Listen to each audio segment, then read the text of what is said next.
ఓం శాంతి 27/2/2024 మధురమైన పిల్లలు, సదా తండ్రి స్మృతి యొక్క చింతనను మరియు జ్ఞానం యొక్క విచారసాగర మంతనను చేసినట్లయితే కొత్త కొత్త పాయింట్లు వెలువడుతూ ఉంటాయి. సంతోషంలో ఉంటారు. ప్రశ్న: ఈ డ్రామాలో అందరికన్నా అత్యంత గొప్ప అద్భుతం ఎవరిది మరియు ఎందుకు? జవాబు: 1. అందరికన్నా గొప్ప అద్భుతం శివ్ బాబాది. ఎందుకంటే వారు మిమ్మల్ని క్షణంలో దేవకన్యలుగా చేస్తారు. వారు ఎటువంటి చదువును చదివిస్తారంటే దాని ద్వారా మీరు మనుషుల నుండి దేవతలుగా అవుతారు. ప్రపంచంలో ఇటువంటి చదువును తండ్రి తప్ప ఇంకెవ్వరూ చదివించలేరు. 2వ పాయింట్: జ్ఞానమనే 3వ నేత్రాన్ని ఇచ్చి అంధకారం నుండి ప్రకాశంలోకి తీసుకురావడం, ఎదురు దెబ్బలు తినడం నుండి రక్షించడం, ఇది తండ్రి పని. అందుకే వారి వంటి అద్భుతమైన కార్యాన్ని ఇంకెవ్వరూ చేయలేరు. ఓం శాంతి. ఆత్మిక తండ్రి ప్రతిరోజు పిల్లలకు అర్థం చేయిస్తారు మరియు పిల్లలు స్వయాన్ని ఆత్మగా భావిస్తూ తండ్రి నుండి వింటారు. ఏ విధంగా తండ్రి గుప్తమో అలాగే జ్ఞానం కూడా గుప్తమైంది. ఆత్మ అంటే ఏమిటో, పరంపిత పరమాత్మ అంటే ఏమిటో ఎవరికీ అర్థం కాదు. నేను ఒక ఆత్మను అని పిల్లలైన మీకు పక్కాగా అలవాటైపోవాలి. తండ్రి ఆత్మలైన మనకు వినిపిస్తారు. దీనిని బుద్ధి ద్వారా అర్థం చేసుకుని కర్మలోకి రావాలి. ఇకపోతే వ్యాపార వ్యవహారాలైతే చేయవలసిందే. ఎవరైనా పిలిస్తే తప్పకుండా పేరుతోనే పిలుస్తారు. నామరూపాలు ఉన్నాయి కావుననే మాట్లాడగలుగుతారు, ఏమైనా చేయగలుగుతారు. కేవలం నేను ఒక ఆత్మను అన్నది పక్కా చేసుకోవాలి. మహిమంతా ఆ నిరాకారునిదే. సాకారంలో దేవతల మహిమ ఉన్నా కాని వారిని కూడా మహిమాయోగ్యులుగా తండ్రే తయారు చేశారు. ఒకప్పుడు మహిమాయోగ్యులుగా ఉండేవారు, ఇప్పుడు తండ్రి మళ్లీ మహిమాయోగ్యులుగా తయారు చేస్తున్నారు. కావుననే ఆ నిరాకారునికే మహిమ ఉంది. తండ్రికి ఎంత మహిమ ఉంది మరియు వారి సేవ ఎంత ఉంది అని ఆలోచించడం జరుగుతుంది. వారు సమర్థుడు, వారు అన్నీ చేయగలరు. మనం వారిని చాలా కొద్దిగానే మహిమ చేస్తాము. మహిమైతే వారిది ఎంతో ఉంది. ముసల్మాన్లు కూడా అల్లా మియా, అరబిక్ భాషలో భగవంతుని పేరు అల్లా మియా ఇలా ఆజ్ఞాపించారు అని అంటారు. ఇప్పుడు వారు ఎవరి ఎదురుగా ఆజ్ఞాపించారు? మనుషుల నుండి దేవతలుగా తయారయ్యే పిల్లల ఎదురుగానే ఆజ్ఞాపిస్తారు. అల్లా మియా తప్పకుండా ఎవరినో అయితే ఆజ్ఞాపించారు కదా. పిల్లలైనా మీకే అర్థం చేయిస్తారు. దీని గురించి ఇంకెవరికీ తెలీదు. ఇప్పుడు మీకు తెలిసింది, తర్వాత ఈ జ్ఞానమంతా మాయమైపోతుంది. బౌద్ధులు కూడా ఇలాగే అంటారు, క్రిస్టియన్లు కూడా ఇలాగే అంటారు. కాని ఏమని ఆజ్ఞాపించారు అన్నది ఎవరికీ తెలీదు. తండ్రి పిల్లలైన మీకు అల్ఫ్ భగవంతుడు మరియు బే రాజ్యాధికారం గురించి అర్థం చేయిస్తారు. ఆత్మ తండ్రి స్మృతిని మర్చిపోలేదు. ఆత్మ అవినాశి కావున స్మృతి కూడా అవినాశిగా ఉంటుంది. తండ్రి కూడా అవినాశియే. అల్లా మియా ఇలా అన్నారు అని అంటారు కాని వారెవరు ఏమన్నారు ఇదేమీ తెలియదు. అల్లా మియాను రాయి రప్పల్లో ఉన్నారని అనేశారు. మరి అలాంటప్పుడు వారిని ఎలా తెలుసుకోగలరు? భక్తి మార్గంలో ప్రార్థనలు చేస్తారు.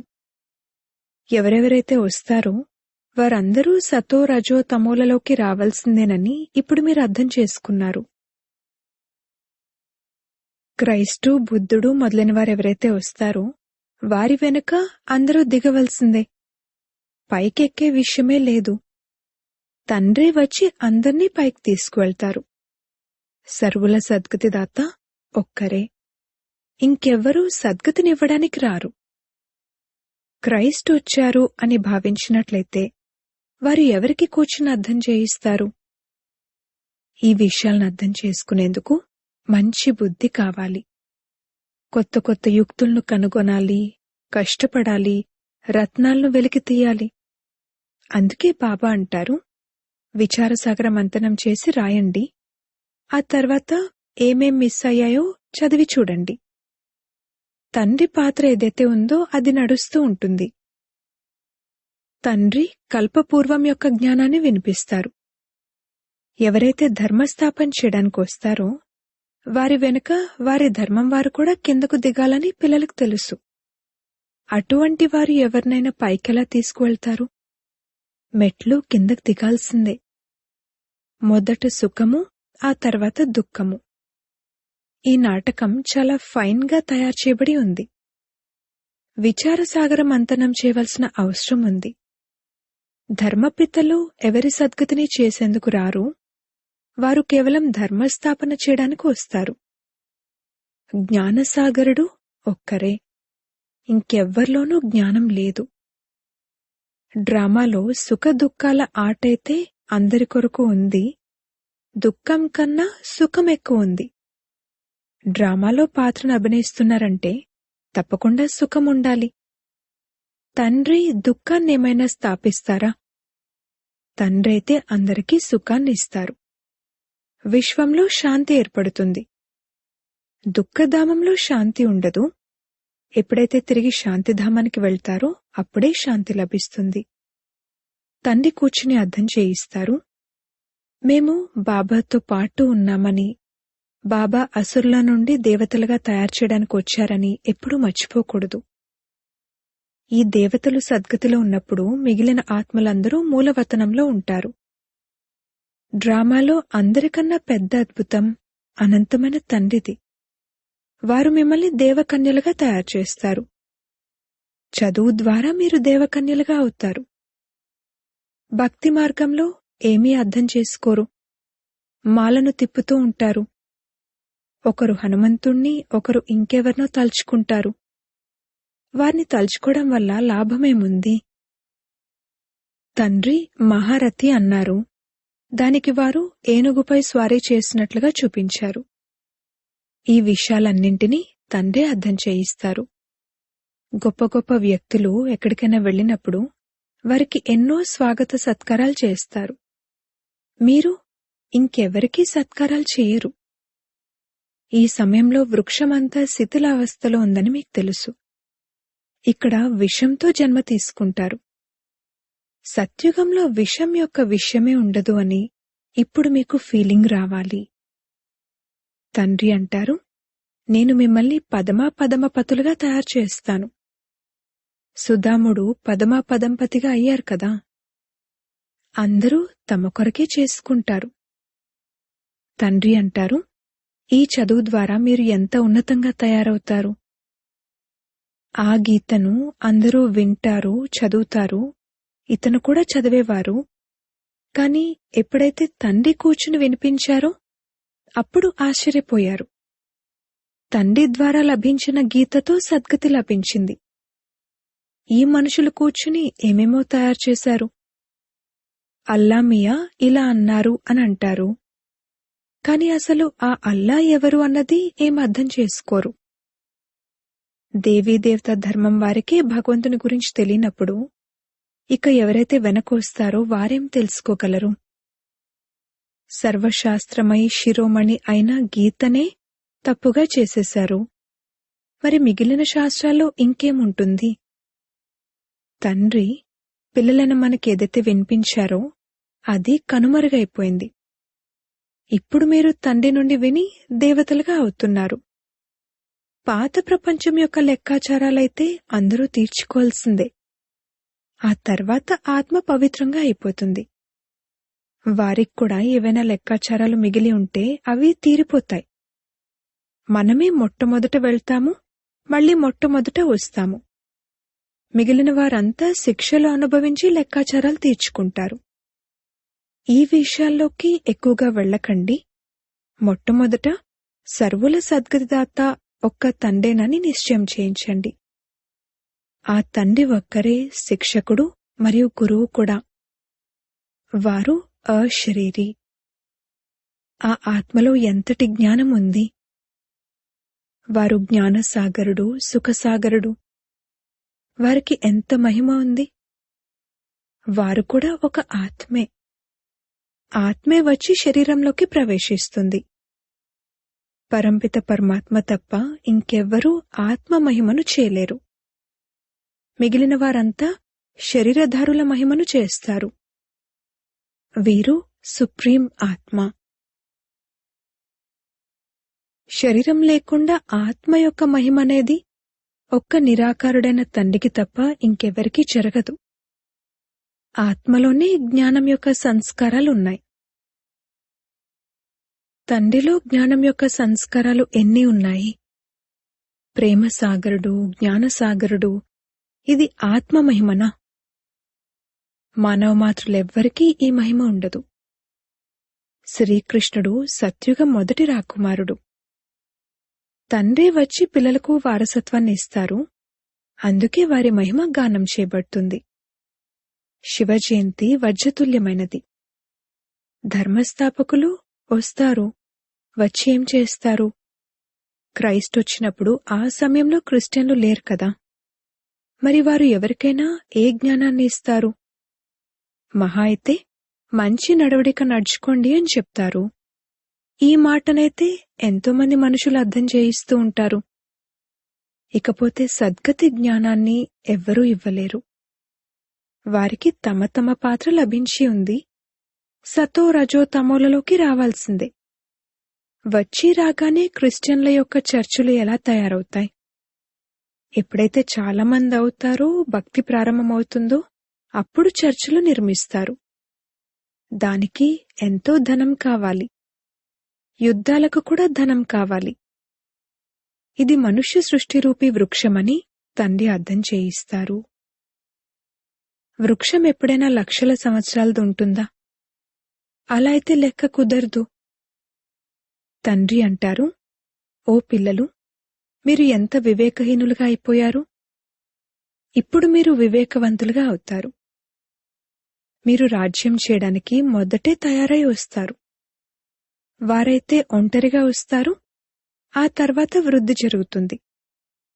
వృక్షం యొక్క పునాది దేవీ దేవతలు.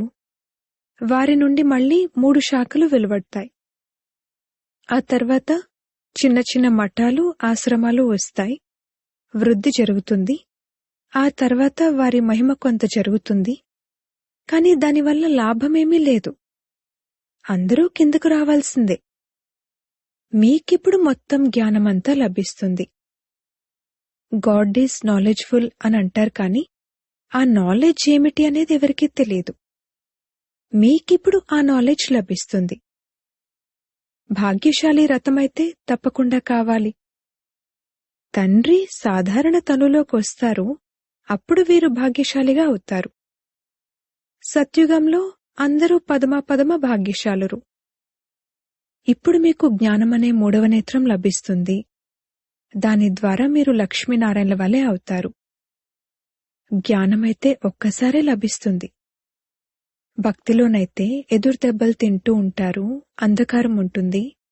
జ్ఞానము పగలు. పగలులో ఎదురుదెబ్బలు తినరు. తండ్రి అంటారు, ఇంట్లో గీతా పాఠశాల తెరిస్తే తెరవండి. ఎంతోమంది మేమైతే జ్ఞానాన్ని తీసుకోము, కాని ఇతరుల కొరకు స్థలం ఇస్తాము అని అంటారు. అది మంచిదే. ఇక్కడ ఎంతో సైలెన్స్ ఉండాలి. ఇది పవిత్రాతి పవిత్రమైన క్లాస్. ఇక్కడ మీరు శాంతిలో తండ్రిని స్మృతి చేస్తారు. ఇప్పుడు మనం శాంతిధామానికి వెళ్ళాలి. అందుకే తండ్రిని ఎంతో ప్రేమగా స్మృతి చేయాలి. సత్యుగంలో 21 జన్మల కొరకు మీరు సుఖశాంతులు రెండింటినీ పొందుతారు. అనంతమైన తండ్రి అనంతమైన వారసత్వాన్ని ఇస్తారు. కావున ఇటువంటి తండ్రిని ఫాలో చేయాలి. అహంకారం రాకూడదు. అది పడేస్తుంది. చాలా ఓర్పుతో కూడిన అవస్థ ఉండాలి. హఠం ఉండకూడదు. దేహాభిమానాన్ని హఠమని అంటారు. చాలా మధురంగా అవ్వాలి. దేవతలు ఎంత మధురమైన వారు. వారిలో ఎంత ఆకర్షణ ఉంటుంది. తండ్రి మిమ్మల్ని ఈ విధంగా తయారు చేస్తారు. కావున ఇటువంటి తండ్రిని ఎంతగా స్మృతి చేయాలి. పిల్లలు ఈ విషయాలను పదే పదే గుర్తు చేసుకుంటూ హర్షితమవ్వాలి. మేము శరీరాన్ని వదిలి ఈ లక్ష్మీనారాయణల వలె అవుతాము అని వీరికి నిశ్చయం ఉంది. లక్ష్యం, ఉద్దేశం యొక్క ఈ చిత్రాన్ని మొట్టమొదట చూడాలి. అక్కడ చదివించేవారు దేహదారి టీచర్లు, ఇక్కడ చదివించేవారు నిరాకారుడైన తండ్రి. వీరు ఆత్మల్లో చదివిస్తారు. ఇది చింతన చేయడంతోనే సంతోషం కలుగుతుంది. బ్రహ్మ నుండి విష్ణువుగా మరియు విష్ణువు నుండి బ్రహ్మగా ఎలా అవుతారు అన్న విషయంలో ఇతనికి నష ఉంటుంది. ఈ అద్భుతమైన విషయాలను మీరే విని ధారణ చేస్తారు, మళ్లీ వినిపిస్తారు. తండ్రైతే అందరినీ విశ్వాధిపతులుగా తయారు చేస్తారు. ఇకపోతే రాజ్యం కొరకు యోగ్యులుగా ఎవరెవరవుతారు అనేది అర్థం చేసుకోవచ్చు. పిల్లలను పైకి తీసుకురావడం తండ్రి కర్తవ్యము. తండ్రి అందర్నీ విశ్వాధిపతులుగా తయారు చేస్తారు. తండ్రి అంటారు, నేను విశ్వాధిపతిగా అవ్వను. తండ్రి కూర్చుని ఈ నోటి ద్వారా జ్ఞానాన్ని వినిపిస్తారు. ఆకాశవాణి అని అంటారు, కానీ అర్థం చేసుకోరు. సత్యమైన ఆకాశవాణి అయితే ఇదే. తండ్రి పైనుండొచ్చి ఈ గోముఖం ద్వారా వినిపిస్తారు. ఈ నోటి ద్వారా వాణి వెలువడుతుంది. పిల్లలు ఎంతో మధురంగా ఉంటారు. బాబా, ఈరోజు టోలీ తినిపించండి అని అంటారు. చాలా టోలీ ఇస్తాను పిల్లలు. మంచి పిల్లలంటారు, మేం పిల్లలం కూడా, అలాగే మేం సేవకులం కూడా. పిల్లలను చూసి బాబాకు ఎంతో సంతోషం కలుగుతుంది. సమయం చాలా కొద్దిగానే ఉందని పిల్లలకు తెలుసు. ఇన్ని బాంబులు మొదలైనవేవైతే తయారు చేశారో వాటిని ఊరికి అలా పడేస్తారా? కల్పపూర్వం ఏదైతే జరిగిందో అది మళ్లీ జరుగుతుంది. విశ్వంలో శాంతి ఏర్పడాలి అని భావిస్తారు, కాని అలా జరగదు. విశ్వంలో శాంతిని మీరు స్థాపిస్తారు. మీకే విశ్వరాజ్యాధికారం యొక్క ప్రైజ్ లభిస్తుంది. అది ఇచ్చేవారు తండ్రి. యోగబలంతో మీరు విశ్వరాజ్యాధికారాన్ని తీసుకుంటారు. శారీరక బలంతో విశ్వం యొక్క వినాశనం జరుగుతుంది. సైలెన్స్తో మీరు విజయం పొందుతారు. అచ్చా, మధురాతి మధురమైన సిక్కిలదే పిల్లలకు మాతా పితా బాప్దాదాల ప్రియస్మృతులు మరియు గుడ్ మార్నింగ్. ఆత్మిక పిల్లలకు ఆత్మిక తండ్రి నమస్తే. ధారణ కొరకు ముఖ్య సారము. మొదటి పాయింట్, తమ అవస్థను చాలా ఓర్పుతో కూడిందిగా తయారు చేసుకోవాలి. తండ్రిని ఫాలో చేయాలి. ఏ విషయంలోనూ అహంకారాన్ని చూపించకూడదు. దేవతల వలె మధురంగా తయారవ్వాలి. రెండవ పాయింట్, సదా హర్షితంగా ఉండేందుకు జ్ఞానాన్ని స్మరిస్తూ ఉండండి. విచారసాగర మంథనం చేయండి. మేము భగవంతుని పిల్లలం కూడా, అలాగే వారి సేవకులం కూడా. ఈ స్మృతితో సేవలో తత్పరులై ఉండండి. వరదానము. మన్మనాభవతో పాటు మధ్యాజీభవ యొక్క మంత్రస్వరూపంలో స్థితులై ఉండే మహాన్ ఆత్మాభవ. పిల్లలైన మీకు మన్మనాభవతో పాటు మధ్యాజీభవ అన్న వరదానం కూడా ఉంది. స్వర్గంలోని మీ స్వరూపం స్మృతిలో ఉండాలి. దీనిని మధ్యాజీభవ అని అంటారు. ఎవరైతే తమ శ్రేష్ఠ ప్రాప్తుల నశాలో ఉంటారో వారే మధ్యాజీభవ యొక్క మంత్రస్వరూపంలో స్థితులై ఉండగలరు. ఎవరైతే మధ్యాజీభవగా ఉంటారో వారు మన్మనాభవగా ఉండనే ఉంటారు. ఇటువంటి పిల్లల ప్రతి సంకల్పం, ప్రతి మాట మరియు ప్రతి కర్మ మహాన్గా అవుతాయి. స్మృతి స్వరూపులుగా అవ్వటం అనగా మహానాత్మలుగా అవ్వటము. స్లోగన్. సంతోషం మీ స్పెషల్ ఖజానా. ఈ ఖజానాను ఎప్పుడూ విడిచిపెట్టకండి. ఓం శాంతి.